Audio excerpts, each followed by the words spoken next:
This is 24. നമസ്കാരം, ഞാൻ ശ്രീകണ്ഠൻ നായർ.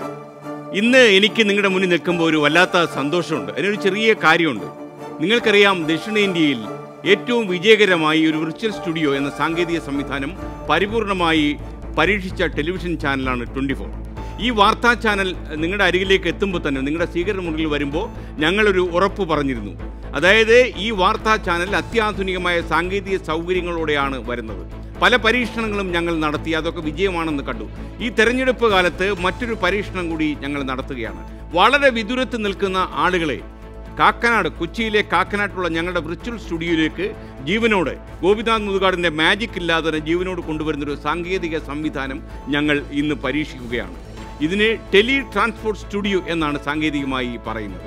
വളരെ ദൂരെ നിൽക്കുന്ന ഒരു പ്രതിരൂപത്തെ, ഒരു ബിംബത്തെ, ഒരു ഇമേജിനെ അതേ ലെവലിൽ തന്നെ നമുക്ക് വിർച്വൽ സ്റ്റുഡിയോയിലേക്ക് കൊണ്ടുവരാൻ കഴിയുന്ന ഒരു സാങ്കേതിക സാധ്യതയാണിത്.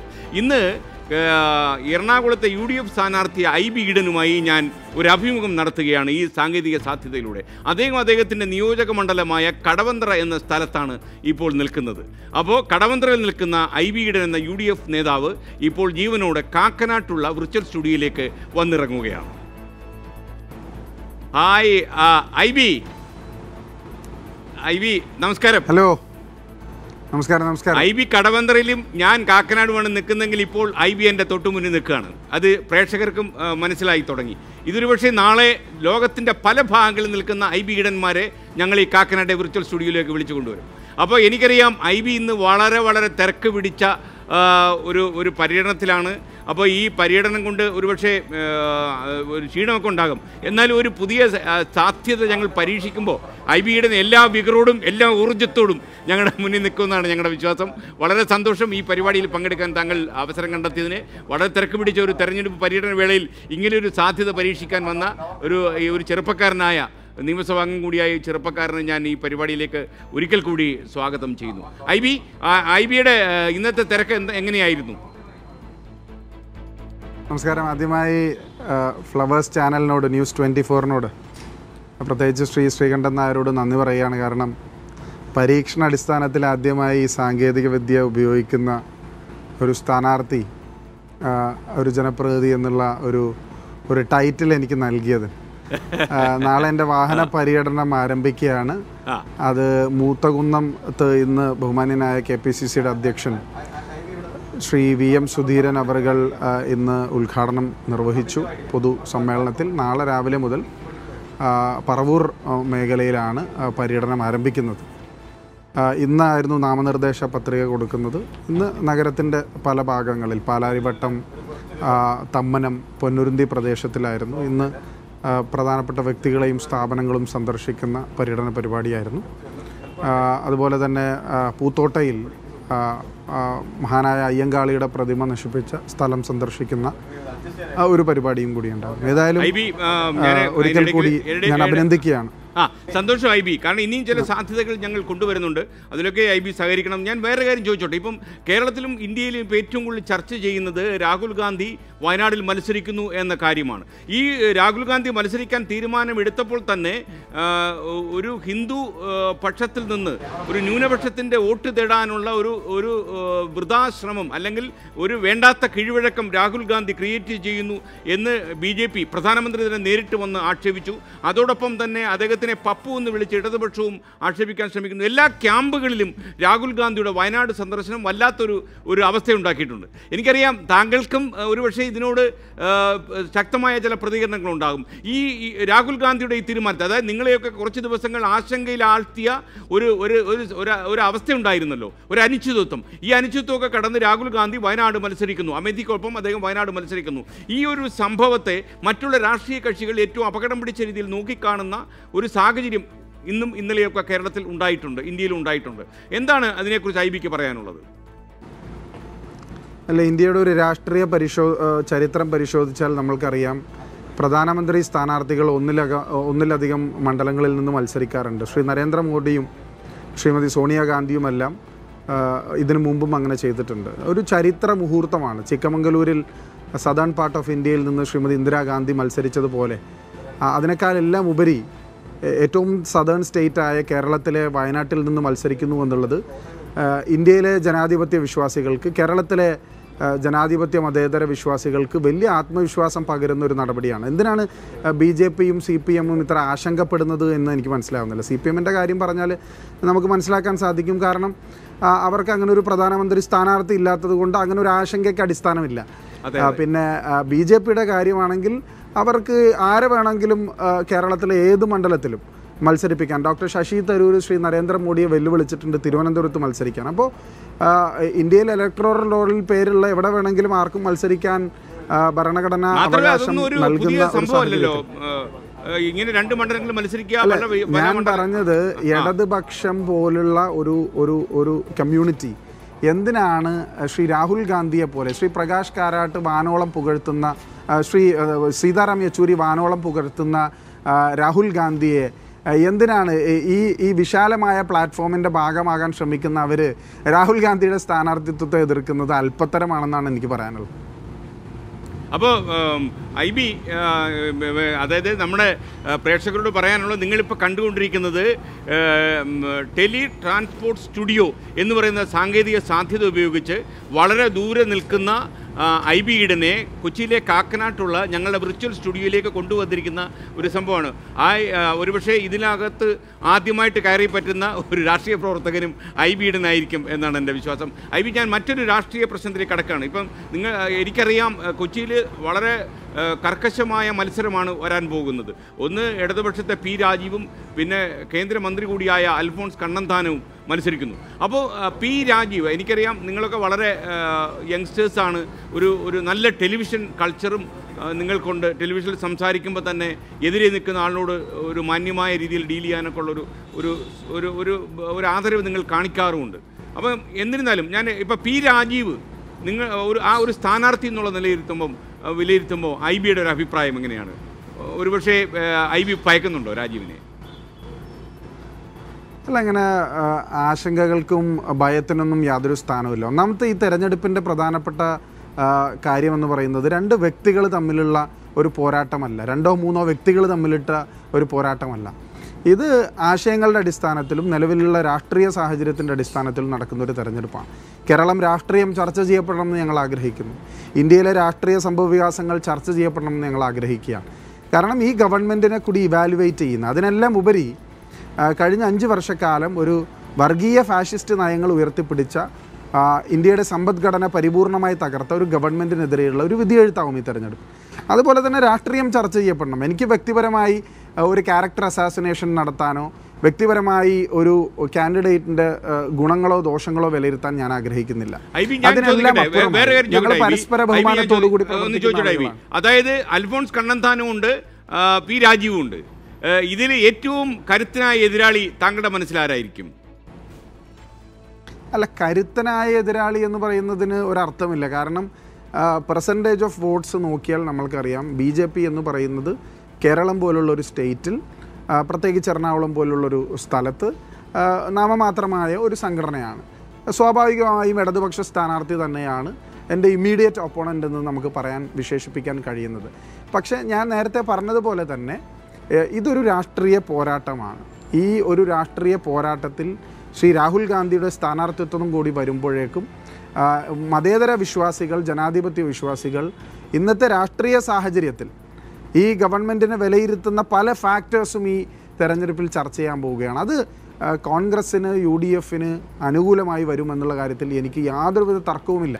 പ്രേക്ഷകരെ, നിങ്ങൾ കണ്ടിരിക്കുന്നത് ടെലി ട്രാൻസ്പോർട്ട് സ്റ്റുഡിയോ സംവിധാനത്തിൻ്റെ സാങ്കേതിക സാധ്യത ഉപയോഗിച്ച് കൊച്ചിയിലെ UDF സ്ഥാനാർത്ഥി IB ഈഡനുമായിട്ടുള്ള എൻ്റെ അഭിമുഖമാണ്. ഇപ്പോൾ കൊച്ചിയിലെ അദ്ദേഹത്തെ നിയോജക മണ്ഡലത്തിൻ്റെ പ്രധാന ഒരു നഗരമായ കടവന്ത്രയിൽ നിൽക്കുന്ന IB ഈഡൻ വീണ്ടും നമ്മുടെ കൊച്ചി കാക്കനാടുള്ള നമ്മുടെ വിർച്വൽ സ്റ്റുഡിയോയിലേക്ക് വരികയാണ്, ജീവനോടെ തന്നെ. IB, ഇടയ്ക്ക് നമുക്ക് നമ്മുടെ ഇത് ഫയർ ചെയ്യാന്നൊക്കെ ചില സാങ്കേതിക സാധ്യതയുണ്ട്. ഫയർ ചെയ്തപ്പം IB കാണുന്നില്ലായിരുന്നു. അപ്പോൾ കുഴപ്പമില്ല, now it is 100% normal and okay. IB, എനിക്ക് ചോദിക്കാനുള്ളത്, ഈ നമ്മുടെ സംസ്ഥാനത്ത് ഇത്ര കൂടുതൽ നിയമസഭാ അംഗങ്ങൾ പാർലമെൻറ്റ് തിരഞ്ഞെടുപ്പ് നേരിടുന്നത് ഒരുപക്ഷെ ഇത് ആദ്യമാണെന്ന് തോന്നുന്നു. ചില ആളുകൾ പറയുന്നുണ്ട്, ഇപ്പോൾ IB തന്നെ IBയെ പോലുള്ള ആൾക്കാർ ജയിച്ചു പോവുകയാണെന്ന് ഒരു ഉദാഹരണത്തിന് സാധ്യത ഉണ്ടെങ്കിൽ അപ്പോൾ അത്രയും മണ്ഡലങ്ങൾ ഒഴിയുന്നു. അപ്പോൾ ഇത്രയും സിറ്റിംഗ് MLA-മാരെ മത്സരിപ്പിക്കുന്നത് ദുർവ്യയമാണ് എന്ന് പറയുന്നവരുണ്ട്. അപ്പോൾ ഇതിൽ അങ്ങനെയുള്ളൊരു MLA മത്സരിക്കുന്ന ആളെന്ന നിലയിൽ എന്താണ് IB-ക്ക് പറയാനുള്ളത്? അല്ല, ദേശീയ അടിസ്ഥാനത്തിൽ ഏറെ പ്രാധാന്യം അർഹിക്കുന്ന ഒരു തെരഞ്ഞെടുപ്പാണിത്. അതുകൊണ്ട് തന്നെ ഈ ജനാധിപത്യ പ്രക്രിയയിൽ ഇന്ത്യയുടെ സെക്കുലർ ഫാബ്രിക് നിലനിർത്തുക എന്നുള്ള ഒരു വലിയ പോരാട്ടം നടക്കുമ്പോൾ ഇന്ത്യയിലെ വർഗീയവാദികളെ തൂത്തെറിയുന്ന ഈ തെരഞ്ഞെടുപ്പിൽ കേരളത്തിലെ പൊതുസമൂഹത്തിന് ഉത്തമ ബോധ്യമുണ്ട് ഈ തെരഞ്ഞെടുപ്പ് എന്തിനു വേണ്ടിയാണ് എന്നുള്ളത്. അതുകൊണ്ട് തന്നെ അവർക്ക് വിവേചന ബുദ്ധിയുള്ള അവർ ഇത് സ്വീകരിക്കും. 2009 നടന്ന തെരഞ്ഞെടുപ്പിൽ ഇതുപോലെ തന്നെ അന്ന് UDF-ൻ്റെ 3 MLA-മാരാണ് ശ്രീ KC വേണുഗോപാൽ, ശ്രീ KV തോമസ്, അതുപോലെ തന്നെ ശ്രീ K സുധാകരൻ, 3 പേരാണ് ഇന്ത്യൻ പാർലമെൻറ്റിലേക്ക് പോയത്. ആ 3 സ്ഥലത്തും UDF വീണ്ടും വിജയിക്കുകയും ചെയ്തു. അപ്പോൾ ജനങ്ങൾക്ക് കൃത്യമായ വീക്ഷണമുണ്ട് ഈ വിഷയത്തിൽ. ജനങ്ങൾക്ക് വിവേകബുദ്ധിയുള്ള വിവേകശേഷിയുള്ള ആളുകളാണ്. അവർ തീർച്ചയായിട്ടും അതിൽ തീരുമാനമെടുക്കും. അതിന് ഒരു പ്രസക്തിയുണ്ട് എന്നെനിക്ക് തോന്നുന്നില്ല. പക്ഷേ അതിനെല്ലാം ഉപരി ഇന്ന് CPIM-ൻ്റെ CPI-യുടെയും BJP-യുടെയും ഭാഗത്തു നിന്ന് ശ്രീ രാഹുൽ ഗാന്ധിയെ പോലുള്ള ഒരു നാഷണൽ സ്റ്റേച്ചറുള്ള ഒരാൾ കേരളത്തിൽ വന്ന് മത്സരിക്കുന്നു എന്നതിനെക്കുറിച്ച് പറഞ്ഞ അപക്വമായ കാര്യങ്ങളെക്കുറിച്ച് അത് ശക്തമായ രീതിയിൽ അപലപിക്കുകയാണ്.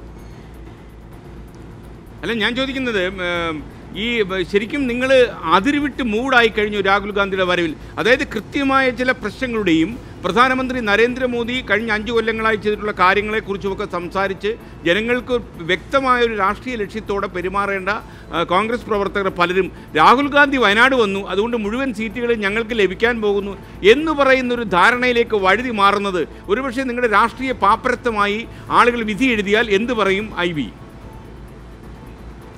അല്ല, ഞാൻ പറഞ്ഞല്ലോ, ഇപ്പോൾ ഞാൻ ഇന്ന് ക്യാമ്പയിൻ്റെ സ്പോട്ടിൽ നിന്നാണ് ഇങ്ങോട്ട് വന്നിരിക്കുന്നത്. നിങ്ങളുടെ ഡിജിറ്റൽ സാങ്കേതിക വിദ്യ ഉള്ളത് കൊണ്ട് എനിക്കിപ്പോൾ ഇന്ന് കാക്കനാട് വരേണ്ടി വളരെ നന്നായി താങ്കൾ വന്നതാണ് ഞങ്ങളുടെ ഒരു സന്തോഷം. ഞാൻ പറഞ്ഞല്ലോ, ഇത് NDTV-യിലും CNN IBN-ലൊക്കെ നമ്മൾ കണ്ടിട്ടുള്ള ഒരു ടെക്നോളജിയാണ്. കൂടുതൽ ടെക്നോളജി ഇൻ്റഗ്രേറ്റ് ചെയ്തിട്ടുള്ള മീഡിയ ചലഞ്ച്. ഈ ചലഞ്ചിൽ എന്നെ തന്നെ തിരഞ്ഞെടുത്തു. ഞാൻ സത്യം പറഞ്ഞു കഴിഞ്ഞാൽ ഇതിൽ നിന്ന് അപ്രത്യക്ഷനായി പോയപ്പോൾ എനിക്ക് തന്നെ ഒരു ആശങ്ക ഉണ്ടായിരുന്നു. ഏതായാലും ആദ്യത്തെ പ്രോജക്റ്റ് ആയതുകൊണ്ട്, ഒരു പൈലറ്റ് പ്രോജക്റ്റ് ആയതുകൊണ്ട് സ്വാഭാവികമായും ചില ബാലരിഷ്ടതകളുണ്ടാകും. എന്തായാലും ഞാൻ പറഞ്ഞു വന്നത്, കൃത്യമായ രാഷ്ട്രീയം പറയുന്ന സംഘടനാ രംഗത്ത് ഏറ്റവും ഗ്രാസ് റൂട്ട്സിൽ ഇറങ്ങിയാണ് ഞങ്ങളുടെ എല്ലാ പ്രവർത്തകരും ഈ തെരഞ്ഞെടുപ്പിനെ നേരിടുന്നത്. അതിൽ UDF-ന് കൃത്യമായ രാഷ്ട്രീയ ലക്ഷ്യങ്ങളുണ്ട്. അതുപോലെ തന്നെ കൃത്യമായ വികസന രാഷ്ട്രീയം ഞങ്ങൾ അവതരിപ്പിക്കുന്നുണ്ട്. ദേശീയ രാഷ്ട്രീയവും സംസ്ഥാന രാഷ്ട്രീയവും തുറന്നു കാണിക്കാനും ഞങ്ങൾ ആഗ്രഹിക്കുന്നുണ്ട്. അതുകൊണ്ട് രാഹുൽ ഗാന്ധി വന്നതുകൊണ്ട് എല്ലാ പ്രവർത്തകരും അങ്ങോട്ടേക്ക് പോകുമെന്നുള്ളതല്ല. അതിൻ്റെ ഒരു ഇമ്പാക്റ്റ് എന്ന് പറയുന്നത് ഒരു ചരിത്രം രചിക്കാനുള്ള ഒരവസരം നമുക്ക് ലഭിക്കുകയാണ്. അതോടൊപ്പം തന്നെ ഒരു സ്വകാര്യം ചോദിച്ചോട്ടെ. അതായത് ഇപ്പോൾ IB-യെ സംബന്ധിച്ചിടത്തോളം IB-ക്ക് ഒരുപാട് ജനപിന്തുണ ഇവിടെ ഉണ്ട്, എല്ലാ കാര്യങ്ങളും ഒക്കെ എനിക്കറിയാം. എന്നാൽ IB-യുടെ നേരെ ചില ചോദ്യങ്ങൾ ഉയർത്തിക്കൊണ്ട് ചില സ്ഥാനാർത്ഥികൾ രംഗപ്രവേശനം ചെയ്തിട്ടുണ്ട്. ഞാൻ അവരുടെ പേരൊന്നും പറയാൻ ഉദ്ദേശിക്കുന്നില്ല. അത് ഈ തെരഞ്ഞെടുപ്പിൽ IB എങ്ങനെയായിരിക്കും ബാധിക്കാൻ പോകുന്നത്? അല്ല, ഞാൻ പറഞ്ഞില്ലേ, ഈ ജനാധിപത്യ പ്രക്രിയയിൽ എല്ലാവർക്കും വോട്ടേഴ്സ് ലിസ്റ്റിൽ പേരുള്ള എല്ലാവർക്കും മത്സരിക്കാനുള്ള അവകാശമുണ്ട്. ആ അവകാശം വിനിയോഗിച്ച് ഏത് ചെറുതും വലുതും ആർക്ക് ഇൻഡിവിജ്വൽസിനും ഈ തെരഞ്ഞെടുപ്പിൽ നേരിടാൻ സാധിക്കും. ഞങ്ങൾ കൃത്യമായ രാഷ്ട്രീയം പറയുന്നുണ്ട്. ഞാൻ കഴിഞ്ഞ 8 വർഷക്കാലം എറണാകുളം നിയമസഭാ മണ്ഡലത്തിലെ ജനപ്രതിനിധിയാണ്. കഴിഞ്ഞ 2 തവണ വലിയ ഭൂരിപക്ഷത്തോടു കൂടി എന്നെ തിരഞ്ഞെടുത്തു. എൻ്റെ ഏറ്റവും ചലഞ്ചിങ് ആയിട്ടുള്ള തെരഞ്ഞെടുപ്പായിരുന്നു. ഏറ്റവും കൂടുതൽ ആൻറ്റി ഇൻകംപൻസി ഗവൺമെൻറ്റിനെതിരെ ഉണ്ടായിരുന്ന, UDF-നെതിരെ ഉണ്ടായിരുന്ന, വ്യക്തിപരമായി എനിക്കെതിരെ ഉണ്ടായിരുന്ന ഒരു തെരഞ്ഞെടുപ്പായിരുന്നു. അതിൽ എറണാകുളം ജില്ലയിലെ ഏറ്റവും വലിയ ഭൂരിപക്ഷത്തിൽ അവരെന്നെ വിജയിപ്പിച്ചു. ആ വിശ്വാസമാണ് പാർട്ടി എന്നെ ഈ ഒരു ദൗത്യം ഏൽപ്പിച്ചത്. തീർച്ചയായിട്ടും ഇതിൽ വലിയ വിജയം നേടാൻ സാധിക്കുമെന്നുള്ള ആത്മവിശ്വാസമുണ്ട്. പിന്നെ ഞങ്ങളൊരു അസഹിഷ്ണുതയുള്ള രാഷ്ട്രീയ പാർട്ടിയല്ല, അല്ലെങ്കിൽ മറ്റ് ആരെങ്കിലും മത്സരിക്കുന്നത് തടയാൻ ശ്രമിക്കാനോ മറ്റ് രാഷ്ട്രീയ പാർട്ടികളെ ഇല്ലാതാക്കാൻ ശ്രമിക്കുന്നതോ ചെയ്യുന്നൊരു പാർട്ടിയല്ല. അതുകൊണ്ട് ഒരു ഡെമോക്രാറ്റിക്കൽ പ്രോസസ്സിൻ്റെ ഭാഗമാകുന്ന എല്ലാവരെയും ക്ഷണിക്കുകയാണ്. ശ്രീ അൽഫോൺസ് കണ്ണന്താനം കഴിഞ്ഞ കുറേ നാളുകളായി എറണാകുളവുമായി യാതൊരു ബന്ധവുമില്ലാത്ത ആളാണ്. അദ്ദേഹം വന്നു മത്സരിക്കുന്നു. എല്ലാവരും വരട്ടെ എന്നാണ് ഞങ്ങളുടെ വേറൊരു കാര്യം അറിയാം. IB-ക്ക് സ്ഥാനാർത്ഥിത്വം കിട്ടിക്കഴിഞ്ഞപ്പോൾ പ്രൊഫസർ KV തോമസ് ഉണ്ടാക്കിയ ചില പ്രശ്നങ്ങളൊക്കെ ഉണ്ടല്ലോ. അദ്ദേഹം വെട്ടിത്തുറന്ന് പറയുകയുണ്ടായി. കുറച്ച് കഴിഞ്ഞപ്പോൾ അദ്ദേഹം പറഞ്ഞു ആജീവനാന്തം ഞാൻ കോൺഗ്രസ്സുകാരനായിരിക്കും. തോമസ് മാഷ് വളരെയേറെ പ്രതീക്ഷിച്ചിരുന്നു എറണാകുളം മണ്ഡലത്തിൽ അദ്ദേഹത്തിന് മത്സരിക്കാൻ പറ്റും. ഞാനുമായി നടത്തിയ ഒരു അഭിമുഖത്തിൽ പോലും അദ്ദേഹം അത് പറയുകയുണ്ടായി തുടക്കത്തിൽ. എന്നാൽ തോമസ് മാഷും സോണിയാഗാന്ധിയെ പോലുള്ള ദേശീയ തലത്തിലുള്ള നേതാക്കന്മാർ സംസാരിച്ചതിന് ശേഷം അദ്ദേഹത്തിനൊരു മാറ്റം ഉണ്ടെന്നാണ് എൻ്റെ വിശ്വാസം. അപ്പോൾ ഈ KV തോമസ് മാഷിൻ്റെ ഇഫക്റ്റ് IB-യെ ബാധിക്കും എന്ന് വിശ്വസിക്കുന്നുണ്ടോ? അല്ല, ഞാൻ തോമസ് മാഷ് തുടങ്ങി വെച്ച വികസന പദ്ധതികളിൽ ഊന്നിയാണ് ഞങ്ങളുടെ ക്യാമ്പയിൻ ഞങ്ങൾ കൊണ്ടുപോകാൻ ആഗ്രഹിക്കുന്നത്. അദ്ദേഹം വളരെ മെച്ചുവേർഡ് ആയിട്ടുള്ള ഒരു പൊളിറ്റിക്കൽ ലീഡറാണ്. കേരള പ്രദേശ് കോൺഗ്രസ് കമ്മിറ്റിയിലും ജില്ലാ കോൺഗ്രസ് കമ്മിറ്റിയുടെ അധ്യക്ഷനായും ഒരു പാർലമെൻറ്റേറിയൻ എന്നുള്ള രീതിയിൽ, ഒരു മിനിസ്റ്റർ എന്നുള്ള രീതിയിൽ, പബ്ലിക് അക്കൗണ്ട്സ് കമ്മിറ്റിയുടെ ചെയർമാൻ എന്നുള്ള രീതിയിൽ മികച്ച പ്രവർത്തനം കാഴ്ചവെച്ച ഒരാളാണ്. അദ്ദേഹത്തിൻ്റെ ഒരു സാന്നിധ്യം ഞങ്ങൾക്ക് കൂടുതൽ കരുത്തു പകരും. ഈ ഒരു ക്യാമ്പയിനിൽ ഞാൻ പറഞ്ഞിരുന്നു അദ്ദേഹം വലിയൊരു ക്യാമ്പയിനറായിരിക്കും.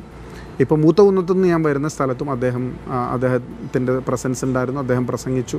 അദ്ദേഹം എല്ലാ തലങ്ങളിലും ഈ തെരഞ്ഞെടുപ്പുമായി ബന്ധപ്പെട്ട് പരിപൂർണമായി പ്രവർത്തിക്കും. ഈ പാർട്ടിയുടെ ഒരു അവിഭാജ്യ ഘടകമാണ് പ്രൊഫസർ KV തോമസ്. ഒറ്റ വാചകത്തിൽ ചോദിച്ചാൽ ഒരു വാചകത്തിൽ ഒറ്റ വാചകത്തിൽ ഉത്തരം പറയണം. ഞാനൊരു ജനറൽ നോളജ് ക്വിസ് പോലെ ചോദിക്കുക. ഈ IB ഈഡൻ എന്ന് പറയുന്ന സ്ഥാനാർത്ഥിയെ എന്തിനാണ് എറണാകുളം മണ്ഡലത്തിലെ ആളുകൾ ജയിപ്പിക്കേണ്ടത്? ഒറ്റ വാചകം.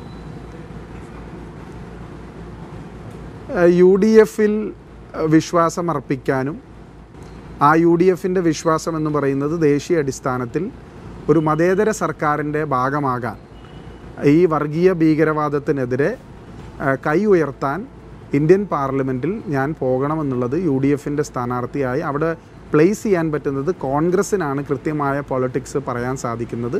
അതുകൊണ്ട് തന്നെ ഈ ഒരു നിർണായകമായ രാഷ്ട്രീയ സാഹചര്യത്തിൽ ഇന്ത്യൻ നാഷണൽ കോൺഗ്രസിൻ്റെ UDF-ൻ്റെ സ്ഥാനാർത്ഥിയെ വിജയിപ്പിക്കേണ്ടത് കാലഘട്ടത്തിൻ്റെ ആവശ്യമാണ്. ഏറ്റവും അപകടകരമായ ഒരു കാര്യം, ഞാനും IB-യും തമ്മിൽ ഇങ്ങനെ സംസാരിക്കുമ്പോൾ ഇന്നത്തെ രാഷ്ട്രീയ കാലാവസ്ഥയിൽ ഉയർന്നു കേട്ടത്, അതായത് ഒരു ഹിന്ദു ഒരു മുസ്ലിം ഡിവൈഡ് രാജ്യത്തെ തെരഞ്ഞെടുപ്പിൻ്റെ പേരിൽ ഉണ്ടാക്കുന്ന രീതിയിൽ ചില ദേശീയ നേതാക്കന്മാർ തന്നെ സംസാരിച്ചു എന്ന് മാത്രവുമല്ല, ഇടതുപക്ഷത്തോട് ഏറ്റുമുട്ടുന്നതിന് പകരം മറ്റുള്ള വർഗീയ കക്ഷികളുമായി ഏറ്റുമുട്ടേണ്ട കോൺഗ്രസ് വയനാട്ടിൽ വന്ന് രാഹുൽ ഗാന്ധി കൊണ്ട് മത്സരിപ്പിച്ച അവസരം കളഞ്ഞു കുളിച്ചു എന്ന് പല ഇടതുപക്ഷ നേതാക്കന്മാരും, സംസ്ഥാന മുഖ്യമന്ത്രി പിണറായി വിജയൻ പോലും അതിനെക്കുറിച്ച് സൂചിപ്പിക്കുകയുണ്ടായി. ഒരുപക്ഷെ ദേശീയ തലത്തിൽ ഇടതുപക്ഷവും കോൺഗ്രസും മറ്റുള്ള പ്രസ്ഥാനങ്ങളും ഒരു വലിയ പ്രതിപക്ഷ നിര ഉയർത്തി കാട്ടുന്നതിൻ്റെ ഇടയിൽ ഇങ്ങനെ ഒരു സംഭവം വയനാട് ഉണ്ടാക്കുന്നത്, ഈ വയനാട് തന്നെ ദേശീയ തലത്തിൽ നാളെ ഒരു കീറാമുട്ടിയാകാൻ സാധ്യതയുണ്ടോ എന്നാരെങ്കിലും സംശയിച്ചാൽ IB ഒരു UDF പ്രവർത്തകൻ എന്നുള്ളത് എങ്ങനെ മറുപടി പറയും? അല്ല, വയനാട് UDF-ന് വലിയ മേൽക്കൈയുള്ളൊരു മണ്ഡലമാണ്. നമ്മളുടെ ഒരു സൗഭാഗ്യമാണ് ശ്രീ രാഹുൽ ഗാന്ധി നമ്മളുടെ റിക്വസ്റ്റ് പ്രകാരം കേരളത്തിൽ മത്സരിക്കാമെന്നുള്ളൊരു തീരുമാനമെടുത്തത്. പിന്നെ ഒരു മൈനോറിറ്റി കൺസോളിഡേറ്റഡ് മണ്ഡലമാണ്, മെജോറിറ്റി കൺസോളിഡേറ്റഡ് മണ്ഡലമാണ്. ഒരിക്കലും UDF അല്ലെങ്കിൽ കോൺഗ്രസ്, പ്രത്യേകിച്ച് ദേശീയ തലത്തിൽ ശ്രീ രാഹുൽ ഗാന്ധിയെ പോലെ ഒരാൾ ഒരിക്കലും അങ്ങനെ ഒരു വളരെ നാരോ മൈൻഡഡ് ആയിട്ട് ചിന്തിക്കുന്ന ആളുകളെ അല്ല. നിങ്ങൾ അങ്ങനെ നോക്കുകയാണെങ്കിൽ കഴിഞ്ഞ പാർലമെൻറ്റ് ഇലക്ഷനിൽ BJP-യിൽ നിന്ന് എത്ര മറ്റ് വിഭാഗത്തിൽ നിന്നുള്ള ആളുകൾ ഇന്ത്യയിലെമ്പാടും വിജയിച്ചു വന്നു എന്നുള്ളൊരു സ്റ്റാറ്റിസ്റ്റിക്സ് നിങ്ങൾക്ക് പരിശോധിക്കാം കൃത്യമായിട്ട്. ഞങ്ങൾ അങ്ങനെ ഒരു രാഷ്ട്രീയമല്ല ജനങ്ങളുടെ മുമ്പിൽ കാഴ്ചവെക്കുന്നത്. ഞങ്ങളുടെ രാഷ്ട്രീയം പ്രസക്തമാണ് എന്നുള്ളത് കാലഘട്ടം തെളിയിച്ചിട്ടുണ്ട്. കഴിഞ്ഞ 5 വർഷക്കാലത്തെ ഭരണം തെളിയിച്ചിട്ടുണ്ട്. രാഹുൽ ഗാന്ധി വരുന്നത് ഒരു ചരിത്ര നിയോഗമാണ്, കേരളത്തിന് കിട്ടിയ സൗഭാഗ്യമാണ്. അത് മതേതരത്വം കേരളത്തിൽ ശാക്തീകരിക്കാനും ജനാധിപത്യ പ്രക്രിയ കൂടുതൽ സുഗമമാക്കാനും സഹായകരമാകുമെന്ന് ഞാൻ പ്രതീക്ഷിക്കുക. ഈ ന്യൂനപക്ഷ വോട്ടുകൾ കുറച്ചുകൂടി നേടാൻ വേണ്ടിയുള്ള ഒരു കോൺഗ്രസിൻ്റെ ശ്രമത്തിൻ്റെ ഭാഗമായിട്ടും അതേപോലെ മറ്റുള്ള സ്ഥലങ്ങളിൽ മത്സരിച്ചാൽ പരാജയപ്പെട്ടു പോകുമോ എന്ന കോൺഗ്രസ്സുകാരുടെ ഭീതിയുമാണ് രാഹുൽ ഗാന്ധി കൊണ്ട് വയനാട് ഇറക്കിയത് എന്ന് പറയുന്നവരുണ്ട്. അത്തരമുള്ള ചർച്ചകളൊക്കെ രാജ്യത്ത് സജീവമായി തുടങ്ങി. അപ്പോൾ അതിനെക്കുറിച്ച് താങ്കൾക്ക് എന്താ വളരെ ചുരുക്കത്തിൽ പറയാനുള്ളത്? അല്ല, ഞങ്ങളിപ്പോൾ തമിഴ്നാട് എടുത്ത് നോക്കിയാൽ അവിടെ ഒരു കക്ഷിയുമായാണ് DMK-യുമായുമാണ് ഞങ്ങൾ സഹകരിക്കുന്നത്.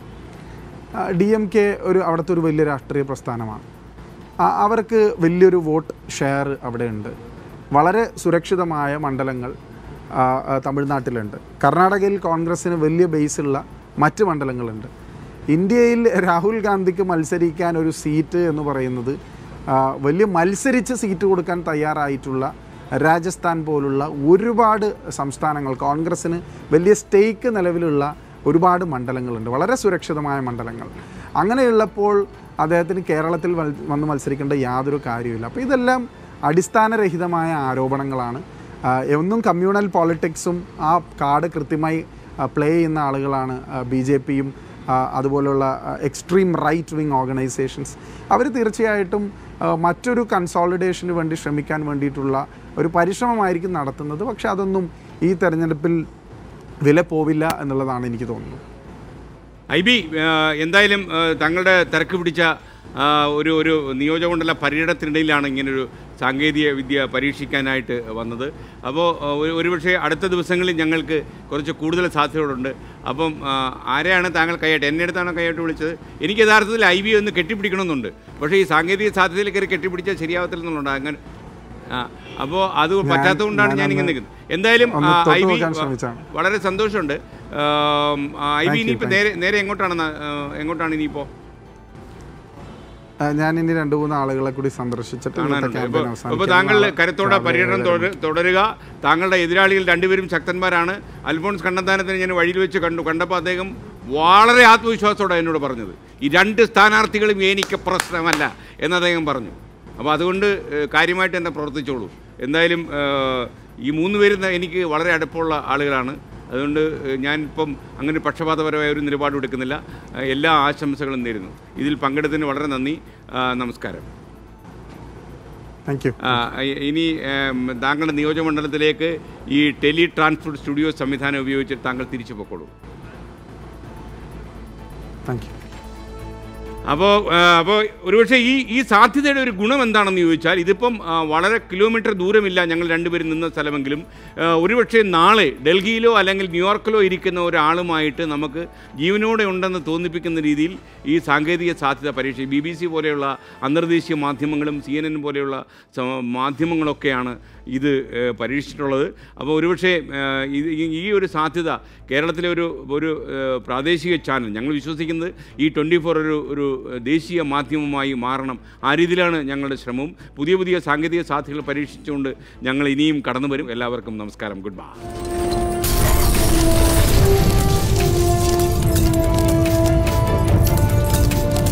You are watching 24 from News Headquarters, Kochi.